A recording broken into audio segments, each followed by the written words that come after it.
Hello, everyone, and welcome back to the Autopsy with Maddee P. I'm your host, Maddee P. Girl. I missed you. How are you doing today?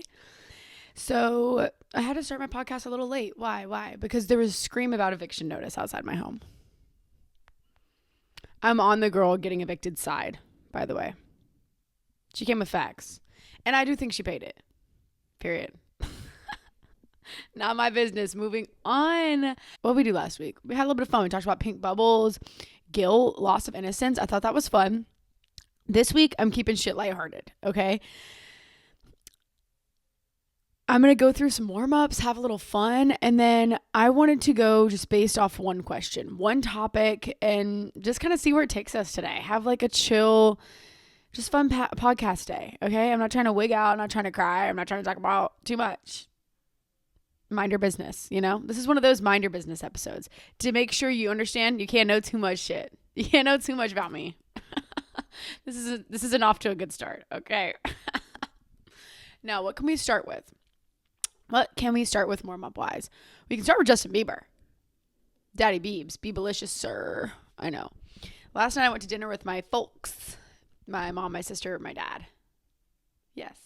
My sister's boyfriend, too. And my mom was like, what's going on with Biebs? And it took me back to a time where my mom prayed over Justin Bieber and that he was going to be the love of his life.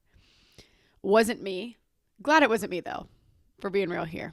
It was Miss Haley. It was. Miss Fuckface Haley Bieber. Sorry. I just thought it was funny to bring that up, that like my mom was literally praying over Bieber's wife and she turned out to be Haley Bieber and it's not going well. And now he's got that baby and he's like, the way that he was like, and I love him. Okay. I love Biebs till the end of time. March 1st, 1994, 12:06 p.m. on a Tuesday, St. Jude's Hospital. Don't fucking look at me like that. You didn't just see that. That was done behind closed doors. What was I saying? I don't know. But basically Biebs is really spiraling and I hate it. I really do. But it's like constant with the celebrities and somebody's on crack, somebody's on this, somebody's wigging out. Nobody cares. If we're going to talk about nobody cares, we should have gone back to Kodak Black. If we're being completely honest. That's where we should have started with, sorry, somebody just walked by. If we're going to do the whole nobody cares situation, y'all need to pay attention to Kodak Black because he's actually about to die. No one gives a fuck about him. So. Gentle reminder, no one actually gives a fuck. They just have something to talk about on the internet. So, because otherwise someone would have done something by now. And no one does, ever. They just talk shit. So. But my favorite thing about Bieber is that he claps the fuck back. Honestly, he's lit for that. Like, everyone talking shit and he posts and he's like, y'all ain't shit. Y'all broke as fuck. And everyone's like, true, Mr. Bieber. He's lit as fuck. I love him. Maybe it's because he chose the wrong girl. Anyways, moving on. Another warm-up.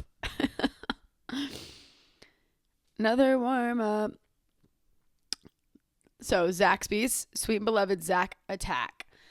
If you don't know about Zaxby's, I'm going to need you to grow up, move out of your state, move out of the county you're in because you need to have it. They had a birthday cake shake for years and years and years. And I would think about that birthday cake shake all the damn time. Pull up in my sister's Honda Civic the other day. Just me and my sister on the way to Zaxby's. And we're like, oh, I wish this birthday cake shake so bad. Pull the fuck up. What did the fucking sign say? The sign's like, party this way. Birthday cake shake. Come shake that birthday over here, girl. Come on. Yes. Get into it. And so we got 2 birthday cake shakes. We ordered smalls. They gave us large. I felt so like, who's that girl where she's like, I ordered an apple. I thought I had double apple. They gave me double chips. Because me when I was 10, the fuck. She's real for that. But yeah, they gave us 2 larges. What did I do? Most people drink half of it, save the rest. Something. I drank the whole large. Needless to say, I have been working with my gut for 2. We're on day 2 of working with my gut over that situation. Was it worth it? Yes. There's something about sprinkles. Like the The texture of a sprinkle and ice cream. I don't know how y'all do so much ice cream without the crunch. Oh my God. I know I'm autistic because of how obsessed I am with the crunch. Like literally for breakfast. You know what? Doesn't matter. Okay. Another warm-up situation. So, something's going on with the dogs. What's going on with the dogs, Maddie? What's happening? You pulled us aside for this. What is it? They're evolving, obviously, as we all do. They now are starting to better sense emotions, facial expressions, body language in a very, even more human way. And I thought Ellie was already on 10. And it could be true, honestly. I feel like she gets me for real. Like, if I'm even partially upset, she's in the corner, like, and I'm like, I don't even have to say words. I live alone. I don't even have to say words. She knows I'm upset. She doesn't want to be near me. She should want to heal me, but that's her business, and she don't want to. She don't want to help mommy, and that's fine. That ain't my business, you know? Whatever. That being said, do y'all remember that dog Bunny that would, like, have the little buttons that he would push? And they said that Bunny, I don't know if y'all know this, but Bunny got depressed because he started to understand really human things that was scary for him. And he learned loneliness and depression and all these things because we became his teacher, essentially. And we gave him the human condition because we can't keep our hands to ourselves. Can't keep my hands to myself. I mean, I would, but why would I want to? So, if y'all don't know that about Bunny, isn't that horrible? It made me really sad whenever I heard that. I was like, that's so fucked. It's like these kids growing up too fast. Now the animals are growing up too fast. Before we know it, we're all going to need Alexa Pro. I don't know why I felt like telling you that or where I read it, but the dog evolving situation definitely freaked me out. Because I don't know about y'all. They already know. So how are they going to go up a notch from there? We're fucked. It's giving invasion. But if there were to be an attack of any kind out here, I kind of would want it to be the dogs. Because I feel like they could read our hearts, you know? Like, they wouldn't need a scanner. They don't need none of that shit. They get us. They can read us. And, you know, I just got to put my arms out and they'll let me go. They'll let me go right on through. The others, y'all lying? Maybe we do need these dogs to rise. Maybe we do. So that's their evolving situation. And it just makes me depressed. I don't want dogs to evolve anymore. I don't want any dog depression. Other warm-up situation. Update, really. I don't even know. I just chose random things to say this week, apparently. Allegedly. Now, I'm having a really good summer. I was nervous about summer. I told y'all about this. And one day maybe we'll talk about it because I got sober in winter. And so for the past 10 months as summer approaches, I have been, because I got sober in August. So I got sober in the summer. Term used loosely, end of the summer. And I was so scared. I have been so scared for summer to come this entire time. I'm like, I'm going to drink when the summer comes. I am a summer girl. I am the ocean. I am the sun. Y'all know how I feel. Okay. And let me just say, I am loving it. I am loving not drinking during summer. And I'm not just saying that because you're here bombarding me and sitting on my couch and shit. And I say it too because, like, I feel like what I kind of did in a way was finally choose the adventure. Kind of. It's like this summer could be really predicted what it always is, which is me chugging tequila from a Lunazol bottle and or something else. Who knows? And just getting absolutely plastered. And the only time I'm really seeing the beach is with blurry vision. So it's just like, you know, the knowing of what summer could be. And yeah, I go out and have fun and do all this shit. Or like I'm living this adventure where I don't know what's coming next. But because of sobriety, I have to choose something to actually do. So when you're drinking, it's like, okay, we'll go to this bar. We'll go do that. And I'm like, no, I'll go to a River Dogs game. I'm going to a symphony this week, which we already talked about. I know. I'm really sophisticated. Me forgetting the word sophisticated before I even got to the sentence. So that's been really nice. And like each day is a different thing. And I'm not exhausted and really, really hungover. So like, I can choose something new. For instance, I got up really early today to do this podcast because what if I want to go in an adventure? I need that opportunity to exist. Sorry, y'all. I've been taking gut refreshers and a lot of ginger because of the birthday cake. shake. So, sorry. And I wanted to say that to make you guys feel better about yourselves because I was really scared for summer and now it's so fun. It's so nice and I feel so alive. And it feels like this is what I was training all winter for instead of like throwing the towel in when I got to summer. It's like actually what I've been training for so that I can feel peace and have fun and like feel like a real true sense of freedom that isn't just getting out of alcoholism and like afraid. Because I couldn't imagine it being vice versa. Like I think timing wise going into winter sober, trying to get sober was the best route. Like I couldn't imagine going into summer trying to get sober right now. It'd be very difficult. Lucky for me, I always work a double on 4th of July, so the only holiday I don't really get off anyways. But yeah, so it's been fun. It's been fun being alive. And y'all know, I've had like my go around this year. I truly have. And I just feel like I'm hitting a place where like nothing matters in the best way, but it's naturally coming from really deep in my chest. Like it is just blossoming that I don't need to be angry and nothing fucking matters. And in a good way, in the best way, in the way I teach you, in the way that nothing matters, in the sense of peace and letting go of shit. Like I don't have it in me at all to like grovel, feel bad for people, to like all this shit. I just don't have it in me.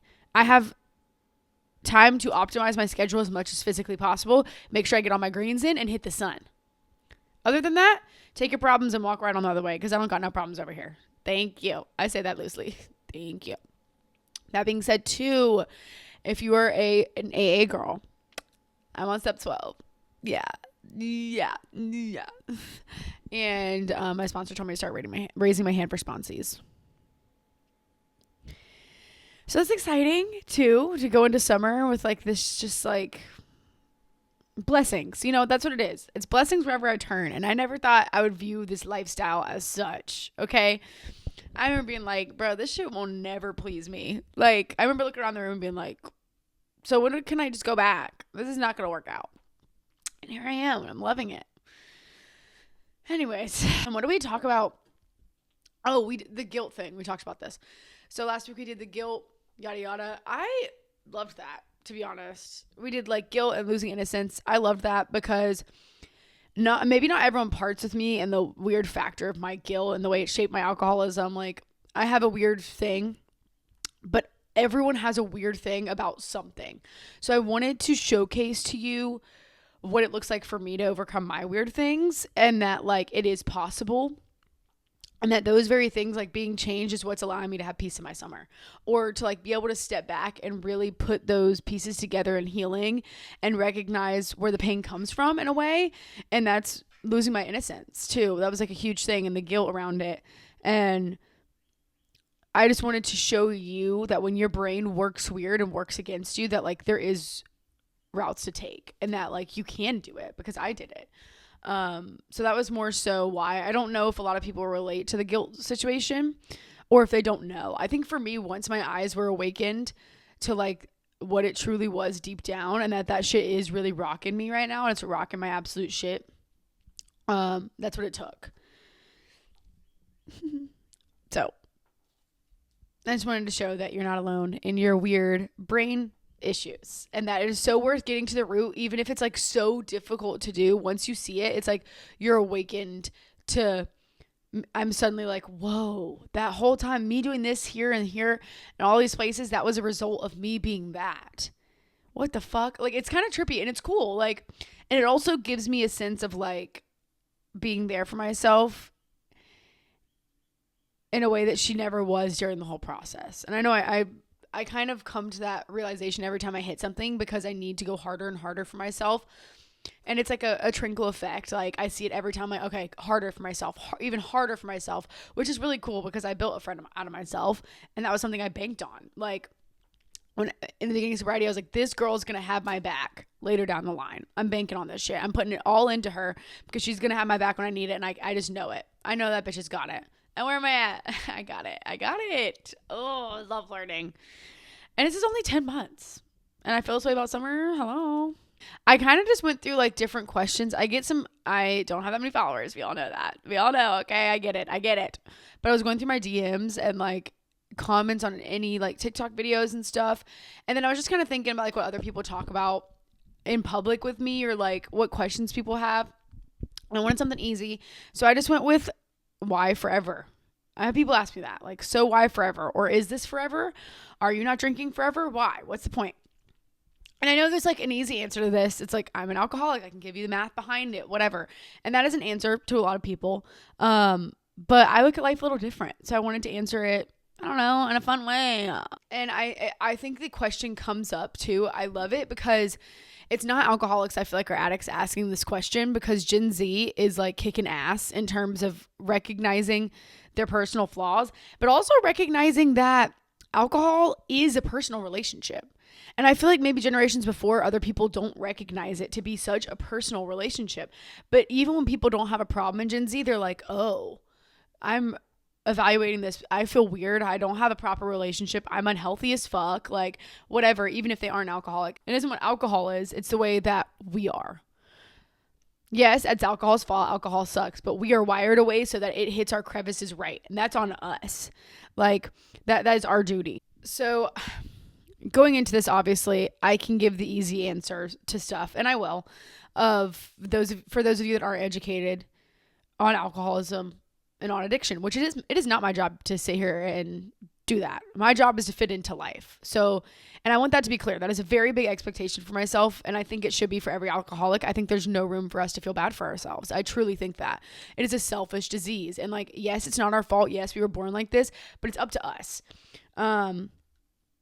And so me as an alcoholic, I do know in my heart of hearts that I will go back to full-time drinking as bad as it was. They say your disease waits for you, and I think that's true. I just know it's true because also with my vape situation, which we circle back to the vape conversation like every day. I'm sorry. It'll be ongoing. But with the vape situation, so like now I have cravings and I don't at the same time. So like, but definitely for my friend's birthday, I told myself I could have, it wasn't her birthday. What the fuck? Doesn't matter. We were just out. Was it her birthday? No, River Dogs. What am I talking about?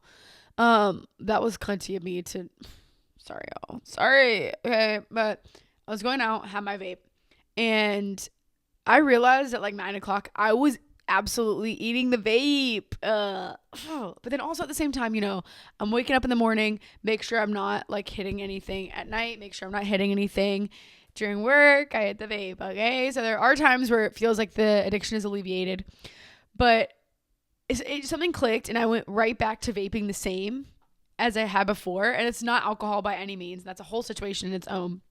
But I was just like, wow, it's kind of a representation of your addiction kind of waiting for you. And I don't think it's also, yes, my disease, but I think it's interchangeable with my addiction is waiting for me. Like whatever type of addiction that is, like, and it's the same. We analyze this. Like when I recognize that pain is the same and depression is the same.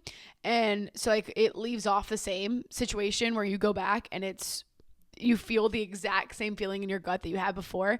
And let me tell you, I never want to ever feel that feeling towards alcohol, ever.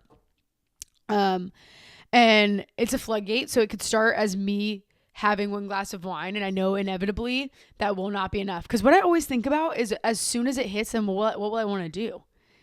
Drink more, go out, find a bag, like so many things. I'm not going to want to go home and chill out like a normal person and say, okay, the night's over. I've had my glass of wine.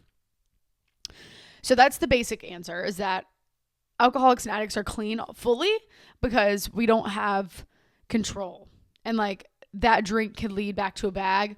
For me, it's different because alcoholism is like, I am an alcoholic and that's my vice is alcohol. So like for some people who are addicts and stuff, they have that and then it leads them back to their drug of choice. Like they can't handle a couple beers because then they end up with a bag or whatever the situation is. I'm an alcoholic, so I don't really have to deal with what if I had a few drinks, because that's my issue right there, is the alcohol. So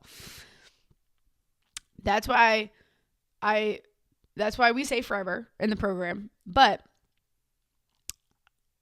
I don't say forever. I don't say indefinitely. I choose forever on my inside, in my gut.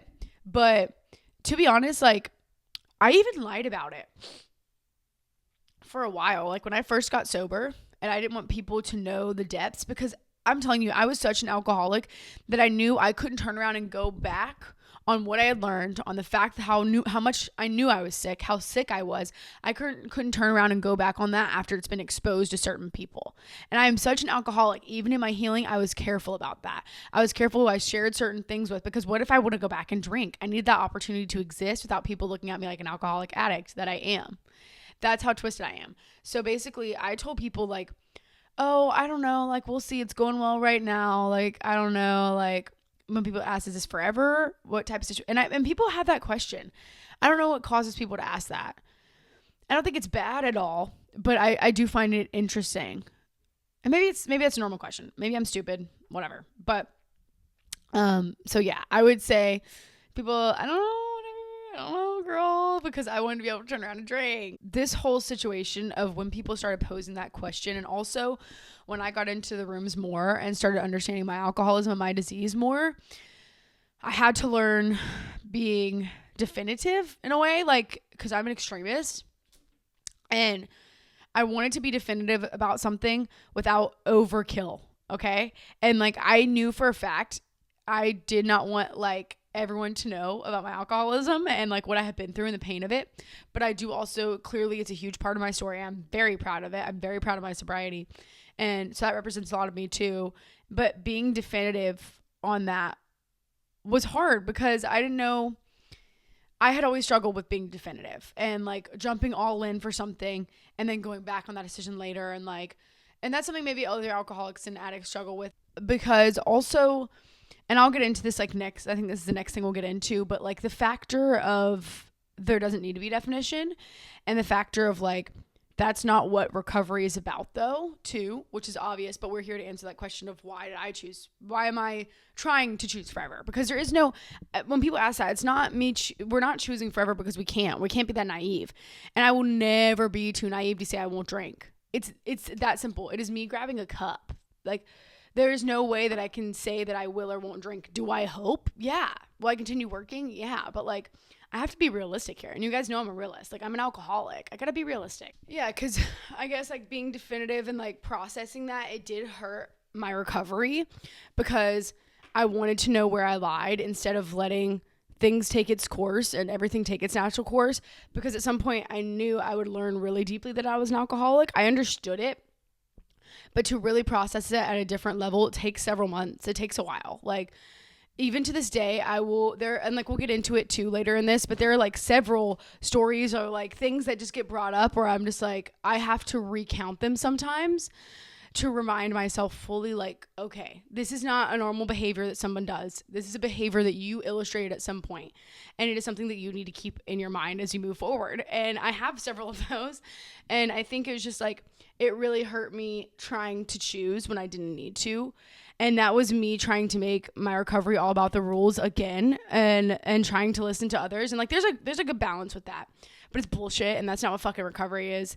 And that's why I sit here and I talk about it, because it's just like, I spent too much time focusing on those things, and it really hurt me because I'm not a definitive person, and I didn't want to choose sobriety. I didn't want to choose no alcohol. I wish I didn't have to.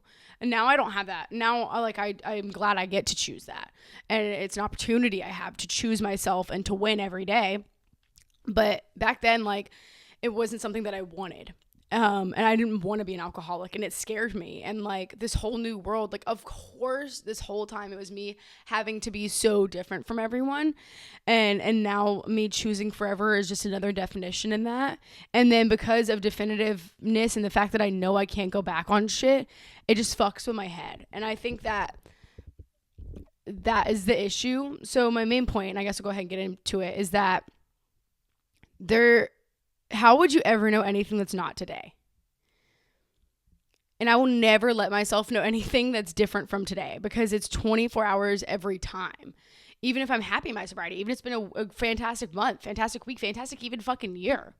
But I cannot see that far into the future, and that isn't what recovery is about. It's not about the number, and it's not about how long we've had. It's about how we feel on the inside. And y'all know that. Whatever, that's kind of obvious. And I think it's really important to never look into the future with myself, because us as alcoholics and people with like bad brain balance, maybe it's a chemical thing for myself.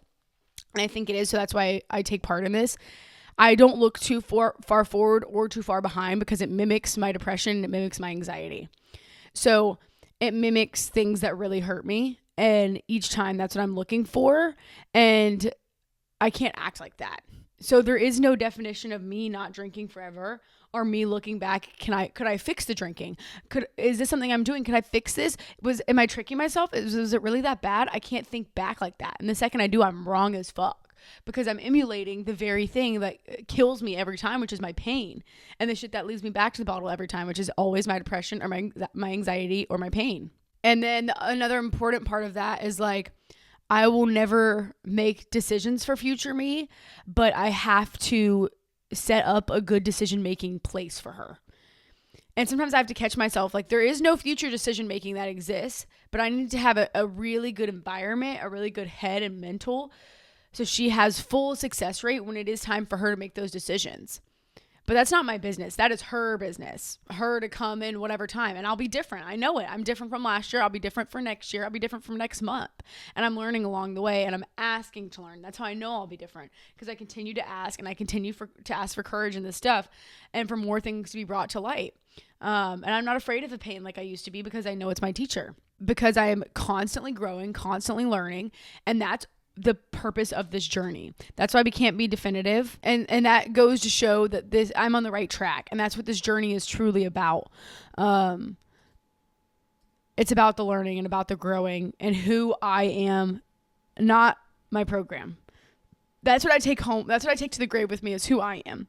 When it's my time to go, I don't take the program with me. I take who I am. And not to shit on the program, because if I really care, if I do what I'm supposed to do, that shapes me. I can stand alone without a book in my hand, without anything in my hand, and tell you who I am and what I believe. Period. And stand on that shit. Period.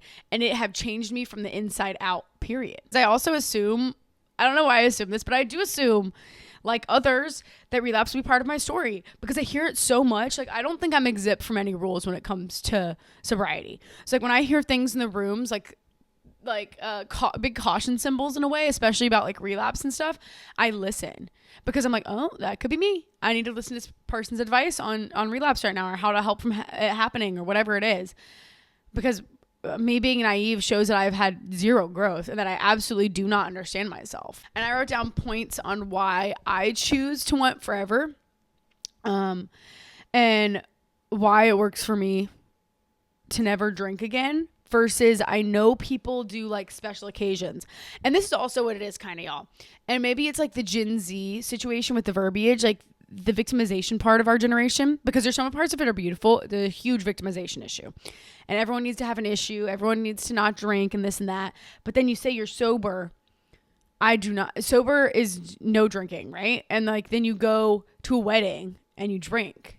That's not sobriety, like we work a program. It's different than you choosing the best path, which is great. Like, I feel like this is kind of an episode where we're reiterating some things, and like, that's great. There's nothing wrong with that. I'm very happy for you. But like, then you're taking away, then you look at that person too, and you're like, well, you have really no control. Cause I could go to the wedding and drink, and it's like, we're wired differently. It's not the same. You're a normal person. And like, even if you have a bad relationship, you might be able to go back once every 6 months and have a drink and you're fine. I don't have that option. And I think that's where the verbiage maybe gets skewed on the why forever. And then like people saying they don't drink, but then they still will drink sometimes. And it's just like, that's not what sobriety is. And that's not my business either. Not like it matters. But I just want to make that point kind of on the verbiage aspect. I feel like maybe I've touched on it before. That's the only shit that pisses me off. Because people are like, I'm sober. And then they're like on their story drunk. And I'm just like, why? I thought we were going to be cool. I value people who, especially if I meet someone naturally that's sober, I value those people because they're like me. And it's like dangling something in front of me that's not real. I think that's maybe why I get offended by it. I'm not offended. I get annoyed by it because it's like, well, you dangled a carrot in front of me for me to naturally meet a sober person, something I've worked so hard for. And like, it's just kind of like a big old joke to you or another social thing that you get to part with for somebody to feel bad for you, and it just sucks. And that's my point. but for me, why I choose forever and why, aside from the logistics of being an alcoholic and the logistics that I kind of laid out for you, is to like the organization that came from the mess of my brain now is not something I will trade for money for anything in the world, honestly. It took a lot of work to get here, and I tell you all that all the time, but it was like so for real, it was so hard. And this is the very first time in my life I have felt this way ever. Remotely organized and remotely balanced. And like I can handle myself as an adult. This was not something I had. And that's not worth alcohol to me. I'm sorry, it's not. And that's an alcoholic saying that. It's not worth it. I know it. Like that's just it would be dumb. It's so not worth it. So, and if I drink a little bit, that inhibition falls. Like I just know I might care for a little bit, and then shortly following, like I would just say fuck it and drop it in the bucket and go back to drinking all the way. I can only hold on to these new ideals I've made for so long, you know? Like if you start drinking again, eventually you go back into the cycle, even if it doesn't grab you at first. And that's just like, how could I continue growing in all these ways if I go back to the very thing that's the most self-destructive thing in my life? I would hate myself. That would show that I hated myself at that point. Which we go through phases where we hate themselves. Nothing wrong with that. But if I go back to drinking, it's 100% proof you hate yourself. And you got to do something about it. Because if you loved yourself, you wouldn't be drinking right now. You know? And that's why I say too, like, I think if I relapse, like, and it's not that I hope it. I'm just not being naive, y'all, okay? I think it would be over like pain. I think it would be over something happening to me versus like a party or like wanting to have fun or like some of the other reasons I laid out. I do think it would mostly be like something happening to me or like a pain coming back or a really bad depression or just like something, unfortunately. And a painful drinker is an alcoholic. Like the way that I'm admitting that if I drank, it wouldn't be for fun. It would genuinely be to make me feel better. See, it would literally be me giving up sanity. A normal person wouldn't do that. If you put them in front of something that makes them sane, normal, puts them in society, makes them a functioning member of society, and then something that takes away the actual thing that keeps them level-headed on earth, the person is not going to choose. Wait, you know what I'm trying to say? You know, don't stop. Don't leave me like that. I'm uneducated, okay? Yes, you get what I'm saying. And I think that's like what I get at and what I try to articulate. Like that's the only thing that I try to articulate to people that are alcoholics that I do wish to some level some people understood. And this is only for a friendship base. This is not because I give a fuck what people think about alcoholics or anything, on a friendship level with people. So like this is me person to person with one other person, not a group of people, not society as a whole, like in a friendship way. People to understand my insanity and like to spell it out for them. And people laugh at me all the time. Like it's clinical. Like actually insane. And like when I say that, when I talk about my sanity and all this stuff, it's not a joke. Like it's real life. And I know I'm gonna be sundown and by the time I'm 70, bitch. Like I just already know. And it's just like people don't get that when I say that. And that is a huge part of us being alcoholic and addicts. And that's why I feel so at home in the rooms and why I feel so at home and so much peace in recovery and why I implore people to do it, because the way that you feel, if you feel insane, if you feel like you can't help it, if you just feel absolutely batshit to the point I couldn't even see how much I was drinking. Like looking back, I'm like, what? And I asked my sister about it the other day and she's like, yeah, yeah, pretty much knew you had a problem. Mm-hmm. Yeah, you're a little bit crazy. Mm-hmm. And it's just like that part. And it makes me feel so at home. It cradles such a deep part of me to be in recovery with the insanity factor that like I couldn't give that up because I wouldn't be human anymore and I know it. I would like go fully into insanity side. And so I want to use that to share with anyone who's struggling, who might part with the insanity, that there are people like you. And that there are a lot of people like you who fully understand where you're coming from. And you're not crazy. Like, I've met people crazier than me. And I never thought I would, you know? Like, and not to shit on anyone. But, like, it's just, like, there is a home for everyone, I think. Is what, like, on earth. And not just in recovery. For every person, there is somewhere to go. And I think that's what it showed me. I thought, like, I was so big-headed, too. And that's the funny part. Is, like, I was so insecure and hateful that I was selfish. And we've talked about that before. Like, It's just me. There's no way anyone could be like this. Like, my brain's so fucked. Like, fuck. And there's a home for everyone, literally, like, somewhere. And you have to search for it. You have to wait for it to call to you, and you have to wait for the time to be right. And I think there's always a divine timing with things like that, wherever you find where you fit. And that's not just alcoholics and addicts. It's people who struggle across the board, or just normal people in many ways. And I just thought I would never fit in it and fit in anywhere. And it wasn't about me fitting into something. It was about me understanding myself and having the confidence to be who I am. Because I don't need an excuse for that. People love that. And like, people want you to be that way. And so I just have to accept it. Like, I'm just who I am. I don't have to fit in anywhere. And I was looking for this home the whole time, or like this place I belong, to be like someone, for someone to get me. And it was, all I needed was for me to get me and just be cool with who I am and not force myself to be anything I'm not. And that's where I found my home. And it wasn't in a tangible place. It was in my heart. Like, yeah. Why was that so fucking deep? But it's real. Like, and that's why I wanted to just choose one question, because not necessarily maybe to answer it, but just to, like, I don't know, talk about things and see what comes up. Okay. And this is another interesting thing too. So, like, these aren't all points that are like just alcoholism recovery based points. I'm here to chat, really. So this one is kind of interesting. I don't want, like, kind of why forever, I don't want the middle of my life tainted with alcoholism. Okay. This was something I realized within the first month in my room. And I've shared this before, where, you know, I don't want to be 40 and I don't have my kids. I don't have what I need. I'm single. I'm alone. I'm hurt. I'm an alcoholic somewhere. That is my biggest fear, is to waste my life. That has always been my biggest fear, is to waste my life and to be a failure. And those are always my going factor for anything in life. If you ask me what it is, it's probably fear of failure. Probably has something to do a little bit with insanity too, losing my fucking mind.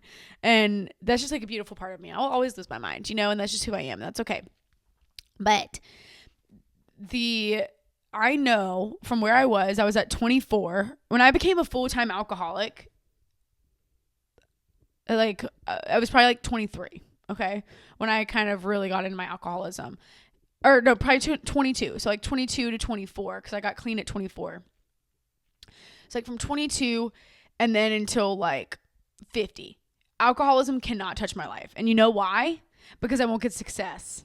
Because I will get really, really sick and I'll be in a ditch somewhere. I'll be in a trailer, or I'll be in jail.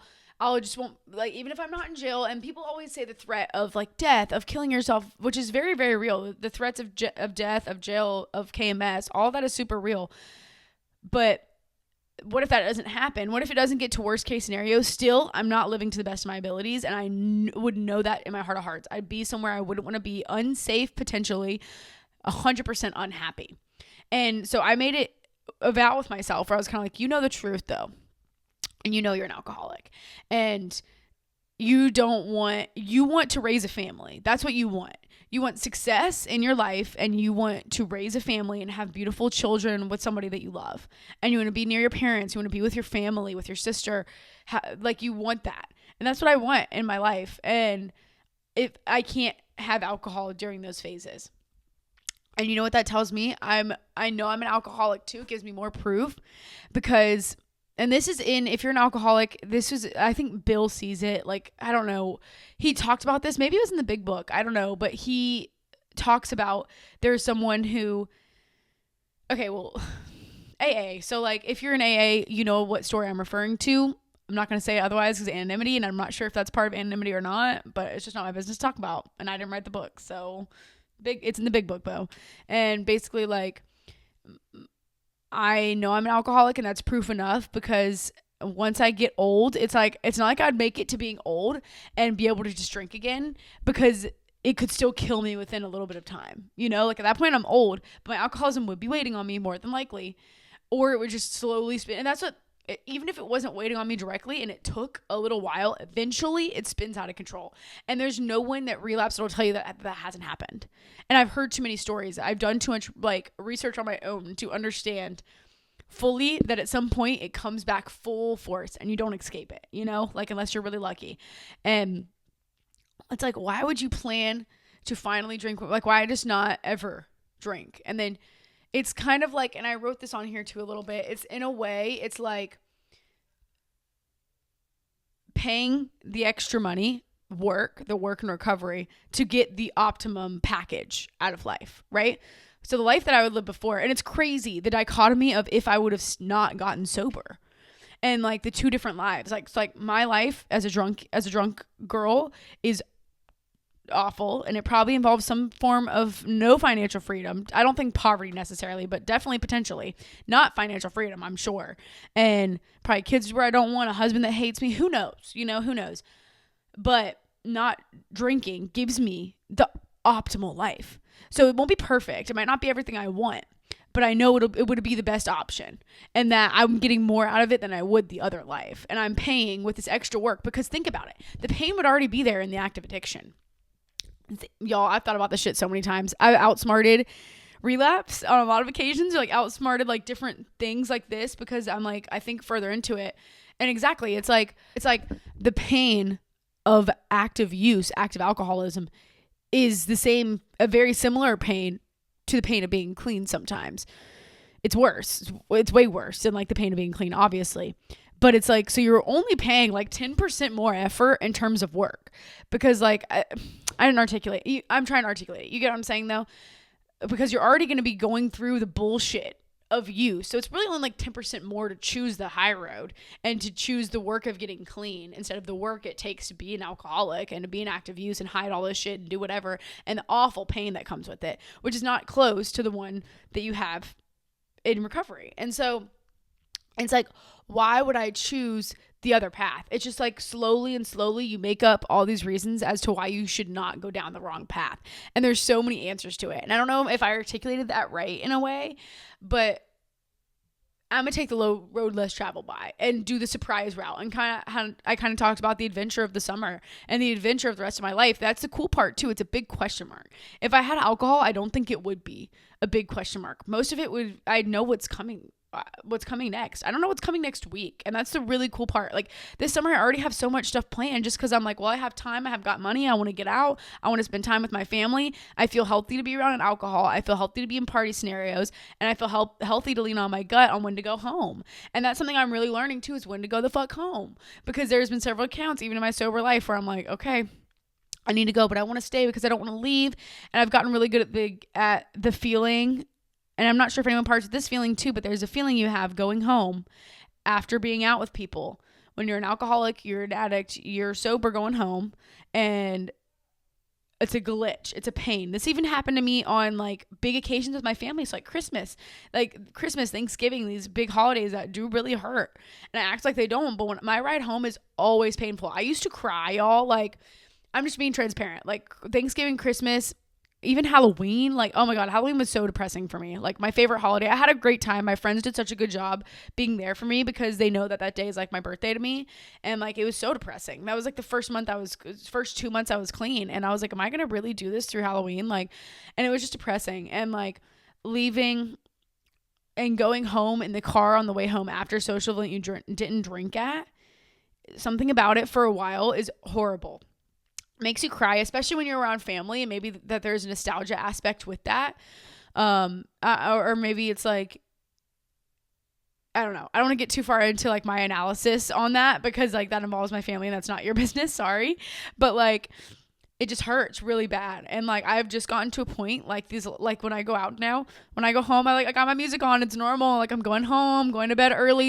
And I'm just always thinking like, thank God I got to go to bed, go home early, go get a nice shower, nice bath, have some cookies. Y'all know I love my chocolates at night, do whatever that other people have to go home shit faced or like wake up and all their money's gone. Like I didn't spend any money because I bought water everywhere.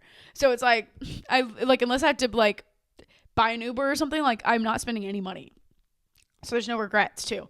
But anyways, got off the beaten path a lot. But that feeling does go away when you're driving home.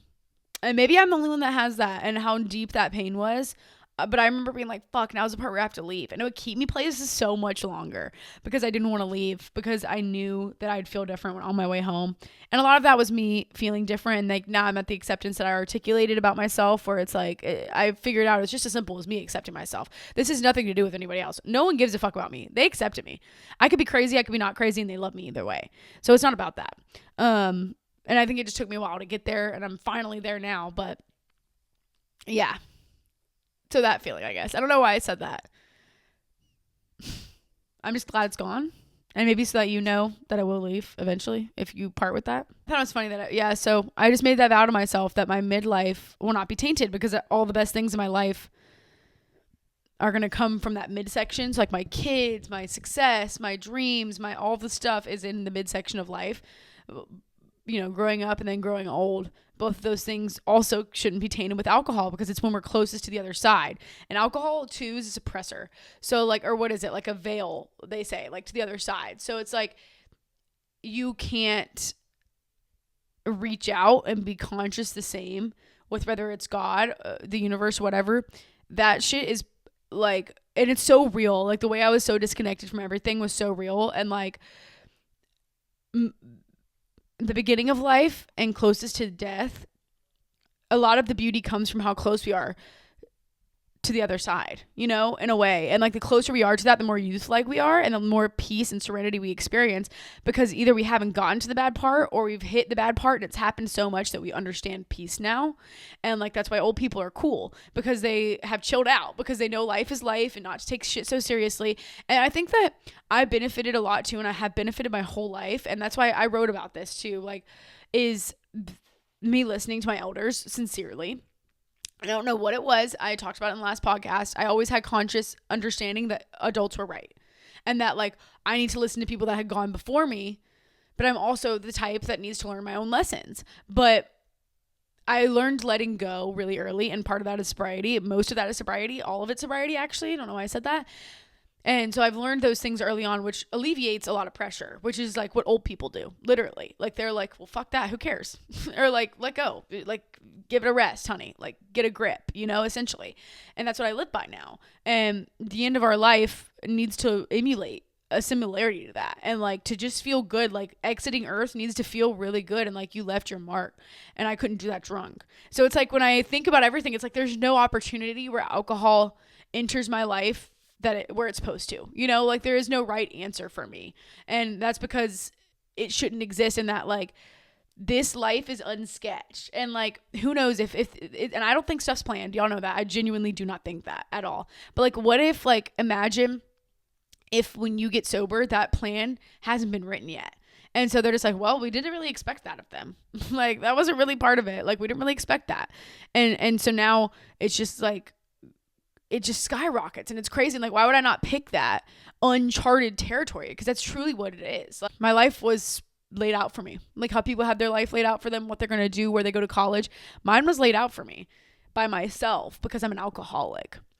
And it's crazy to think like I was this close to being that forever. Like I fear. I mean, I was that close to death too. So I think maybe I would have gone to rehab first. But like, I fear that if I would have gotten much further, it would be so hard mentally to get to this place. And that's the biggest thing, is the mental game. It has nothing to do with physical. I mean, it has a lot to do with physical, but mostly it's a mental game. And like, I wonder how close I would be to like, you know, and that's not true. There is healing that can be done in all of us. And like, we can't accept that. Do you know what I'm trying to say at all? Like, the opportunity would still exist, of course, but I wonder how much time I had to where it was like, in some ways, irreversible. Like, the damage that I had done myself outweighed like what I would do in healing. I don't know. And then also the science behind it, of like, it is genuinely rare for people with this gene, with the addiction gene and alcoholism, to like fully recover. And like, I'm one of those people that parts with, and like, I don't really care about certain verbiage when it comes to stuff like, I'm a recovered. You know, that's up to you. That's your fucking business. I don't like find certain things like nuances and words, and that's because I don't cling to the rules in a lot of ways. And I find this a personal relationship with your life, and that's what it is. Recovery is that deep. It's not like a game. It's not a rule book. It's not a school. It is your relationship to yourself and your life, and it's that deep, and it's personal. And like, there is no right answer or wrong answer for stuff, because we're all so different. And that's why I say recovering. Wait, why did I say that? I don't know, but I was like looking up the science behind it, and it's crazy. Like, it's rare, and that's success to me. And I think maybe that's what keeps me hungry for recovery. I think I just articulated that, which is why we're sitting here, is to come up with things. And I feel like what keeps me in it is I'm finally successful at something. And people, I get all the time, like, you're doing great, or like, I'm so proud of you, or whatever. And that feels so good to me. Like, when people tell me they're proud of me for my recovery, it shows that I show in more way than one, and they can see it on my face, they can see it in my light, and they can see it in my aura and who I am. And I've been successful at it. And I haven't been successful at really not that many things. Not very many things in my life. And I wonder now if that's what keeps me so hungry. And the mystery of it all, too. Because my sobriety is a big mystery. And I love that. I just love that. I think that's so cool. I don't know. And also one day I heard a girl saying, like, and I've said this before on here maybe, that the cool thing about recovery is that today is a new day. And that we don't know what's coming. And that used to be like re-implementing those childlike ideals and principles where it's like, whoa, this is a whole new day. And to have the opportunity that your brain even gives a fuck or cares that it's a whole new day or loves that opportunity is something, is a piece that we're not often united with, that keeps us coming back for more, because it's a high of its own. And that's what people say, like, the greatest high is sobriety, like the greatest drunk is sobriety, whatever. And I think that's very true in a lot of ways, because it's like the ultimate, that shit would eventually kill you. On its best day, that shit would eventually kill you. But this is a drug that will never kill you. And it's yourself. And it's life. And it's being in love with it. Am I getting really fucking cheesy today? Today is kind of just like, I don't know. I don't care. Oh, and I also say that my sobriety, too, is proof that I am different. Not because of my alcoholism, but my unique thoughts that I have, or what I thought made me different in my alcoholism, are real. So, like, I am unique. I do have unique thoughts. Like, this is a very rare occurrence. People don't think this way. People don't act this way. And especially at my age. And so it's proof that I'm unique. And I think if I gave that up, that I'm just like every other drunk, you know? And I think that that keeps me in the forever category, because there's no, I will lose my magic. Part of my magic, this is exactly what it is. This is why I say forever. Because part of my, hopeful, part of my magic is my sobriety. Part of my magic is my crazy. And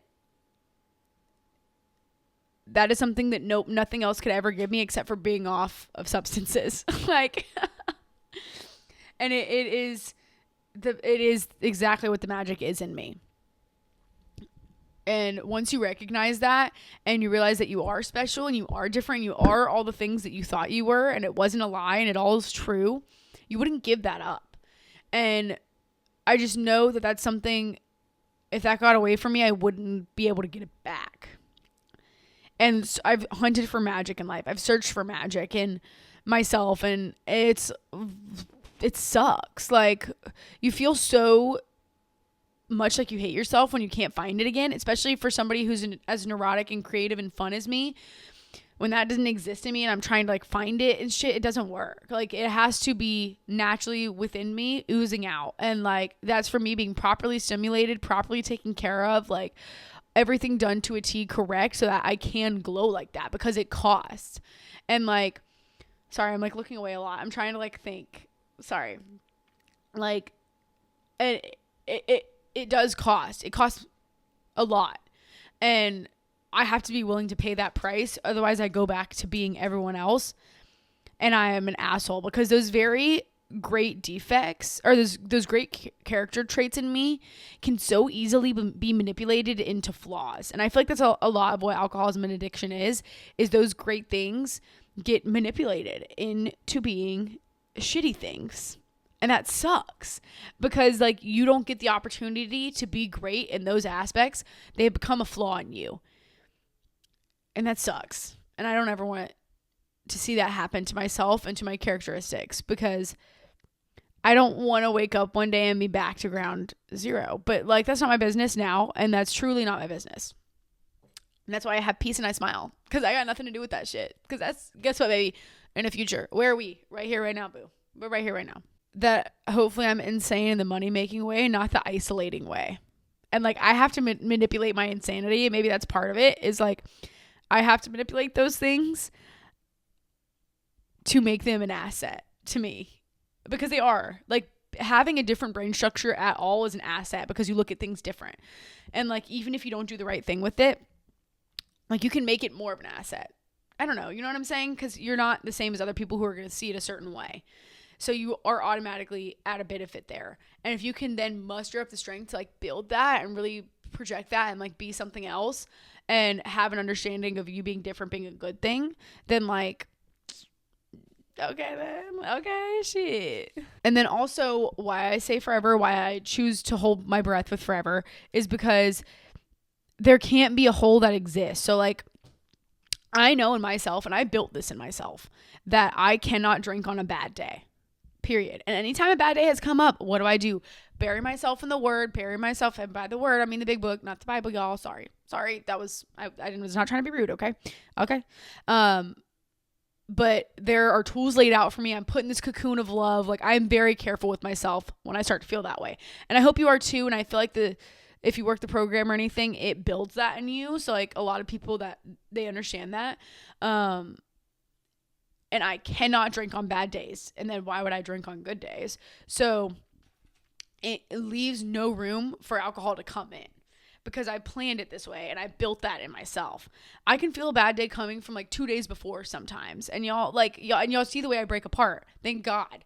Y'all see the way I break down. And yeah, I think that makes it. And maybe that's not like why forever. Maybe that's a tip. I don't know.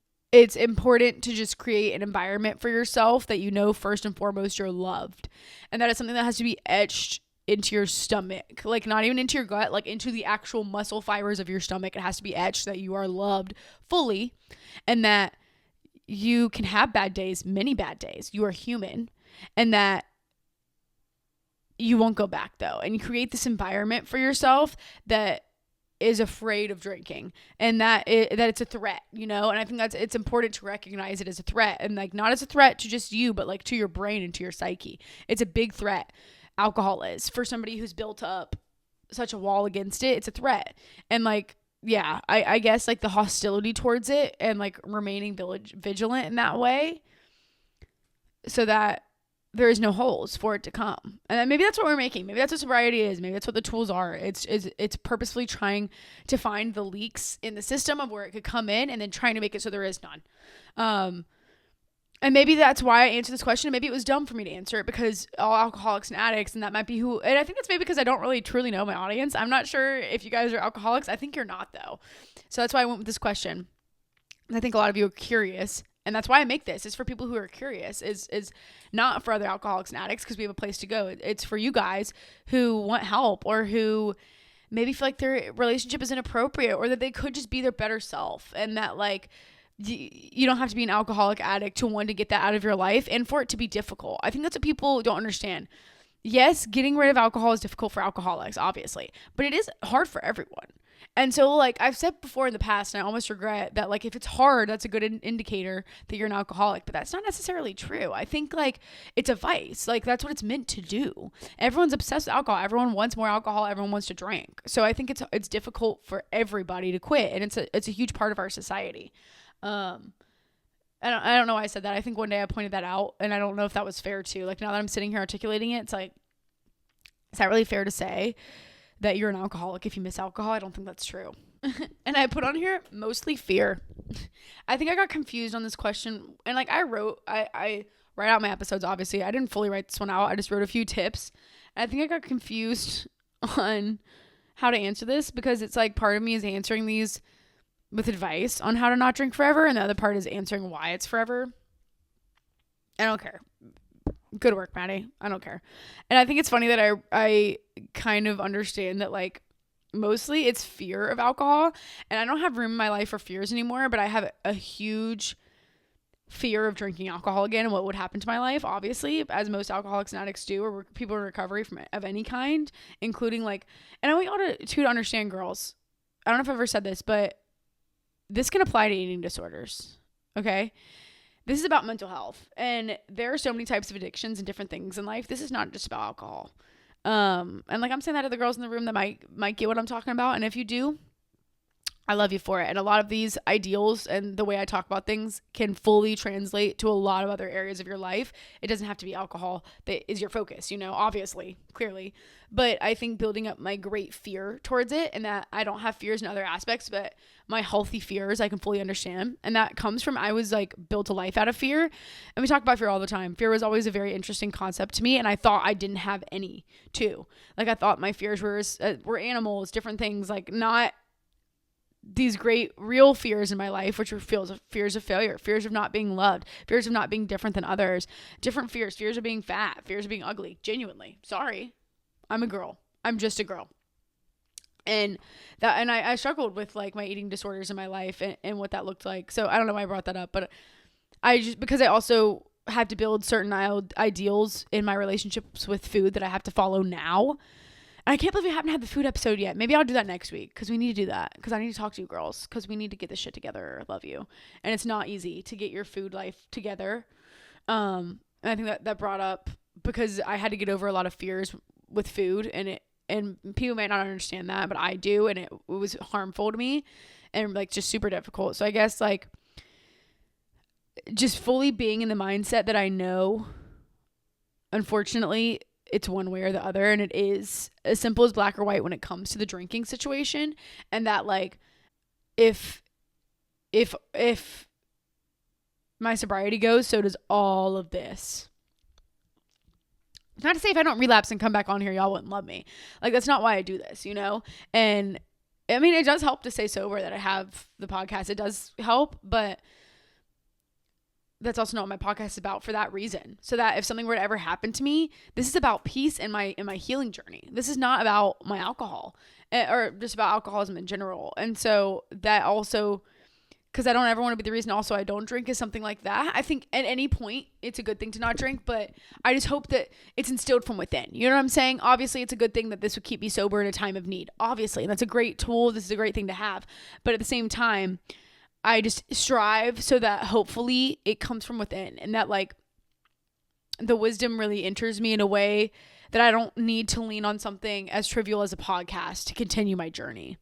Like I'm hopeful, and like, but also who knows where pain takes me, and who knows like what happens to me in my life. Like, and that's the other thing about being naive is like I haven't had the worst things happen to me yet, unfortunately. Like, and I'm setting myself up for big successes in that front, because like I haven't lost anyone close to me aside from Allie, like, and like my grandpa and stuff, but like I haven't lost like a nuclear family member, or like gone through like maybe about a divorce or losing a home or losing a really big job, or like things like that.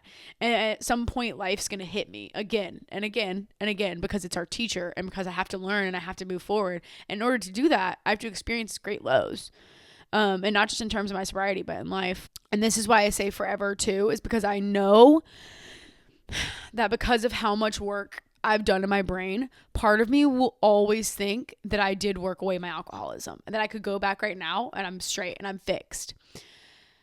I don't think that's true though too. Like, and this is the dichotomy of being an alcoholic that like I kind of hesitate to expose to you because of how real it is in that sense. But this is the way I truly operate. Like, and I will never lie about the way that I think underlying we all wish we could drink. Like, hello, duh. But the gifts are so much greater than that. And I don't need to reiterate that to you. I've done it a million times.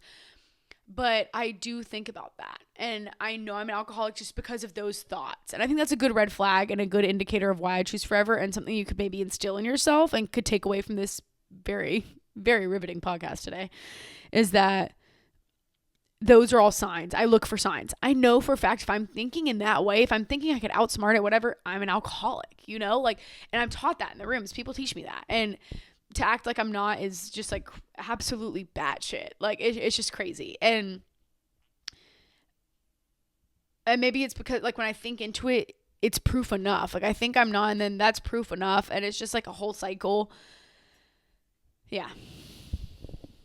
My brain is different, and it's crazy. If you live in alcoholic mind, you get this. It is insane the way you think you could go back and shit be normal. Like, it's just crazy that we do all this work. There's so much proof, and I'm like, am I? Sometimes I'm 10 months sober. And I have these realizations, these things I look back to where it's just like, yeah, you fucking psycho, you know? And it's like, unless you live in an alcoholic brain, that's something that you might not understand. But that comes with every level of insanity. So I think people understand us sometimes better than we think, because a lot of people experience insanity in different levels.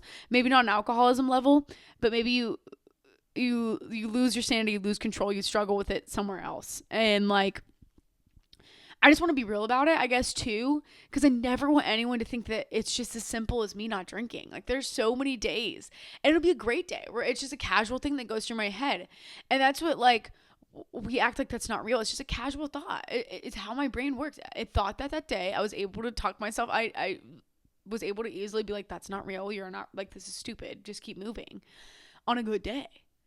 And it's just the way it is. And I want to be real about that. That's all. That's all. Oh, and maybe relapse is part of my story, but not now. Not now, right now in this moment. And that's what we're worried about. That's what we're worried about. Our healing is now, and making sure I'm good in the moment. And then also, this goes with the obvious answer, so I don't want to ride this too much. But if, like, the getting off of it is really fucking difficult. So like, the illness, the mental, all of it. Obviously, I escaped the dirty paws of alcoholism. It is crippling. It is very difficult to do. And I'm not even escaped. I'm saying, for now, I have escaped, thank God, right? By the grace of God. And that is not something I could ever do again. I mean, I would do it again. I would do it again a million times. If something were to, like, I don't want to say that. If something were to happen to me, I'd do it all over again, 100%. And that's why I say something happened to me, because that's real, you know, and I don't ever want to place the blame on myself for that. That's why I will always use that verbiage of like, if something happens to me, because that is something happening to me, you know, and like, I don't ever want to act like I don't have a disease at the same time. And there's like a dance that I do, and y'all see that. And like, 90% of it is never feeling bad for myself, because I don't think it's fair in our alcoholism. And I stand up, and that's an opposing force. A lot of people don't feel that way. They're like, this is a disease, yada, yada, yada. And I feel that way too. And I'm gentle in those reasons. Like, if something were to happen to me in terms of relapse, and that's what I mean by that. And in that way it's different, but yeah, it's not fair. And I think it's not fair to say you're an alcoholic and end it at that. We're selfish people. And like, I know that because I know how nasty I am. And then, so how can I make someone feel bad for me for that? Like, so nasty, even though it's not my fault. And even though I have a disease, like, I have control. I still did it, you know, like, I'm still a person. Hello. I was in my body, whether I meant it or not, or whatever it was, like, I still did it. And like, accountability is this thing in my life that I have to understand to a next level T if I'm going to be successful, if I'm going to get success out of this, because like, I have no choice but to be accountable, because I'm crazy and because I do shit that's wrong all the time. And I need to turn around and be like, fuck, I'm sorry. Like, full accountability, I shouldn't have done that. Like, or like whatever. And I don't know why I brought that up again. I think a lot of random things are coming up today because it's a hodgepodge, and that's okay. I just did all this work. Why would I do it all again? Why would I even put on the line the possibility of it being fucked? You know, like, I would never want to put where I'm at on the line. But there is a great pain that comes with not drinking when others are drinking. I think now it's easy, but like, I don't want you to think it's as easy as me choosing it. Like, I had to work for this. It's not, I don't want to sound like, why would I put all my shit on the line? Like, I'm better than everyone else. Why would I ever do that? Because alcoholics don't experience control. That was something I built. So like, I don't want you to feel bad for that. If you're like, I would, I fully would, because I did not have that before too. Like, I had to build that very, very high up because I knew I'd want to drink again. And that I'm the type of alcoholic where like, that shit would go like that. Like, I'm just getting to a place like, girl, sign me up to get drunk as fuck, you know? Like, that's the type of alcoholic I am. I'm through and through love that shit. I love liquor. It is the first love of my life, and I will always feel that way about it. And like, so it wasn't that easy for me, and I don't want you to feel bad. And most people relapse a ton of times, you know? And like, that's why it's just about us, you know? And that the journey is about the mental health. Like, when I look back, I don't get it. I fully don't get how I got sober, and like, the whole blessing of the situation. It is insane. And like, everyone says you experience divine timing during that. And I remember when I first got sober, I did feel that way, but I also kind of was like, this is just unreal. And like, you know, I didn't have any concept of higher power whatsoever, and I still struggle with it, but like, I wasn't about to thank God for that. And I will say, to this day, me getting sober is one of those times, one of the very few times, I think maybe one of the only times where I think a higher power could exist. Like, truly, you know what I mean? Like, where it's just like that shook me. And like, it gives me chills. Like, it's unreal that it worked out for me. And like, that it just happened. Like, that was not of me, like, at all. That wasn't of me. Because I wouldn't have chosen that. I was so down bad. I would never have chosen that. And like, something in me that day, it worked, you know? And I'm not sure what it was. Like, to this day, maybe it was my brute force, maybe it was my pure power, maybe it was God, like, you know? But I feel that in that moment when I look back. That is one of the only times where I'm just like, holy shit, like, wow. If you see how much power it took for me to get sober, why would I go back? You know what I'm saying? Willingly, right? Unless, of course, something happens to me, but like, that's a lot of power for me to need that much power to get sober, so that it's literally like an astronomical amount of power, like a cosmic amount of power. That's what it took. Genuinely, that's what it took. I can feel the power to this day. And wherever that came from, it doesn't matter. Why would I fuck with that? Something like it took me that much. Why would I ever question that I'm an alcoholic just because of that? You know, like, just because it was a blessing that I escaped death. That's proof. Like, why would I ever fuck with that? Like, if it ain't broke, don't fix it, for real. I don't do it because of the punishment of what quitting would be, but because of the reward of what sobriety is. Okay? Because I don't work in these punishments, ideals, and all this shit anymore, because when things happen to people, they happen. And I have that ideal about myself, right? And I just kind of articulated that with that. But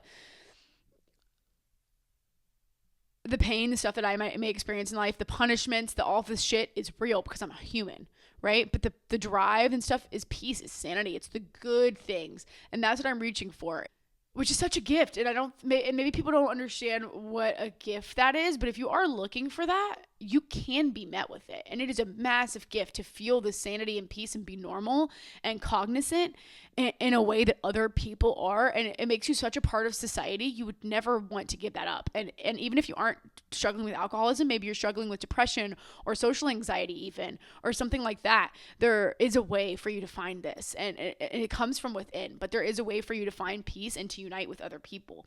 And that's only after you accept yourself, only. That doesn't come any other way, including in sobriety. You might get taught a different way, but if you want to learn that shit from the core of your core, you have to accept yourself in this different and radical, insane way, because that's what it takes, because we're radical people. We hated ourselves radically, so we have to love ourselves radically too. At least I do. That shit has to be astronomical, off the charts, if I'm going to survive the pits and depths of my sorrow, of my stomach, that exist day in and day out a lot of the time. But I choose a happy life, and I choose the best things out of life, and I change my perspective because I am worth it. And that goes for anyone. Like I said, struggling with any type of anything. That doesn't have to do with alcoholism and addiction. That's where that boils down to where you belong all over. And that's some cosmic shit right there too. And you do belong somewhere, even if it's to yourself, even if it's to one other person, you belong. Even if it's just here now, you belong, period. And you will find that place. And that's where my passion is it makes me want to cry. My passion is in other people understanding their insanity. I think truly is what it is because I felt so crazy for so long for it to be beautiful and to heal from it and to understand it and then to belong. Those 4 points about my insanity that exist to this day and I know to be fact and truth is a miracle. That's that type of miracle shit. That's the other way that I think, well, that shit could be real. Because it's not easy. And I think that's where a lot of my passion comes from. And I want to articulate that to you. And for you to know that this beautiful girl on your screen is a crazy person. And I worked hard to be here, you know? And like, you can too. And shit ain't easy for everyone. A couple points. First of all, you don't have to choose forever. Mainly. I just kind of articulated some stuff, but like if you're also looking for the answer of why forever, I think that's up to you and up to your journey, and you don't have to pick it, but you also don't need these labels. You don't need all this shit. You need to heal. And so I think and there are people who talk about like they relapsed and it was for one night and it hurt them more to say that they relapsed and just keep going and not drink again. I agree with that. I think that is so, and I've articulated how fucking much I hate rules in life and everything and like how much this is about peace. But I don't want you to feel like you need to put a label on forever or for what that looks like. I think you need to label forever in terms of peace and sanity. So like, yes, forever I need to have peace. Hopeful, right? Like that's a big stretch. But like in some way coming from within. And it not being an outside force that presents that to me. Not another person, not a feeling, not a food. I can elicit that within me at any time. Not at any time, right? We have our days, but like it lives there. And I can wake her up if I need to. And that's what I can make a promise to forever for, is that feeling doesn't leave, because people would pay so much money for that. I would have paid millions of dollars for that. If you told me that that's what I'd be rewarded with starting sobriety, I'd be like, oh, let's run. Let's sprint full force towards that shit. And I kind of did, because I kind of knew that's what it was going to be. And if it wasn't, I was going to make that my goal. And you have to make those things your goal. Like whatever you need in this life, that has to be your goal. Not drinking, how you declare it, whatever. But I do say be careful on your verbiage, because it does suck for me to meet people. And like I'll always say stuff like that doesn't affect my personal sobriety, like verbiage and shit like that. Like I'm not 10. So I could care less if you say you don't drink and you do whatever. That's not my business. But it does make me sad. Like if I'm going to meet someone and then they're not actually, you know what I'm saying? So like, I think that's the only thing with the verbiage part, because yeah.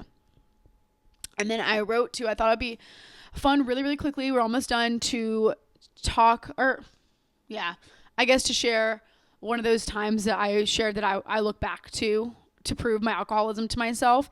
And this is the last bit before I go. Sorry. One of those is one time I was in my car with my sister and we were going to, I don't know if I can say this. We were going somewhere. Okay.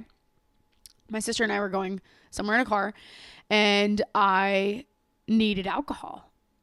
I was out and my liquor bottle had like this much in it. I had just taken the shot and I need alcohol to go where we're going. And she's just like, really? You need it to go where we're going right now? Like, are you serious kind of in a way? And like, she was nice as fuck about it too. Like she was trying her hardest not to be judgmental. And you know, if y'all know my sister, she's a bit sassy, so she doesn't mind being a little judgmental. But about this situation, she was delicate. And that's interesting to think about now. And I told her, no, I have to get it. I went to a bar and I got it instead of going to a store, which is what I was going to make her do anyways. And I just remember after that, I got what I needed. We went to where we needed to go. And I remember thinking to myself, wait, that's not normal. And it clicked. That's not normal. People don't have to have liquor to go places and do certain things. They don't have to have it. Like it was essential to me. Like it wasn't, you know, like it's food or water. Like it wasn't just something to like, oh, I really think we should have liquor today. Like I needed it. And I don't know, that moment wakes me up and I think back to it often because I remember the pain of also recognizing that it was in front of my little sister and that I had done all this and with her involved, and I didn't like that. That's one of my stories. But sorry about this hodgepodge, whatever, this week. So I hope you got something out of it and why I choose forever for my sobriety, hopefully. So I can be happy. And I love you guys. Have a great week. Keep overcoming your fears. Bye.